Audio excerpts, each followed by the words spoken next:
The relationship between Egypt and the EBRD going forward is one of partnership, collaboration. There is plenty that Egypt can adopt from experiences of other transition economies. EBRD has massive experience with respect to private sector development, institutional reform, and SME building. So I think through these models that have been applied in other countries, trying to see how they could be adapted to the circumstances on the ground will be extremely fundamental in the period ahead. Also, Egypt has a lot to offer as well in terms of how we managed the past 15 months and also our sort of policy prescription going forward. This is the first annual meetings where Egypt has already basically been one of the countries that is going to benefit from technical cooperation with the EBRD. And I think what is very important is drawing on the experiences that other transition economies have had in the 80s, early 90s, and basically see what we can learn and at the same time together write prescriptions for countries to come.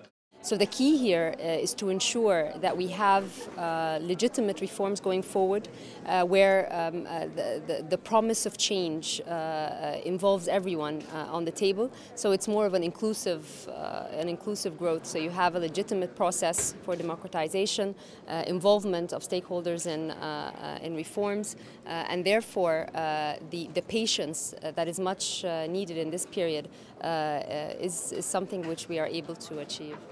I think the banking sector in Egypt has played a fundamental role over the past 15 months. These are the months of transition, and it is very important to bear in mind that the reforms that took place in the banking sector started in 2004. Balance sheets have been solvent and liquid, and actually were able to lend a hand to the domestic economy to push, I would say, keep business as usual and avoid any interruptions in either domestic currency functioning or even foreign currency functioning. We have not had a history of hyperinflation. We have not had a history of chronic double-digit fiscal deficits. So even if there is short-term volatility in some of the variables, the fundamental structure of the economy remains, and therefore the rebound going forward is definitely going to be quite substantial, hopefully. Balanced growth is also fundamental in the period ahead. The model that was operating in many of the countries in the region was one of high growth. Nonetheless, there were issues with distribution. So when we talk about balanced growth going forward, what we have in mind is a growth model where everyone gets a part. And for everyone to get a part, it means that the pie has to be bigger. And that can only be achieved through more efficient functioning of the economy.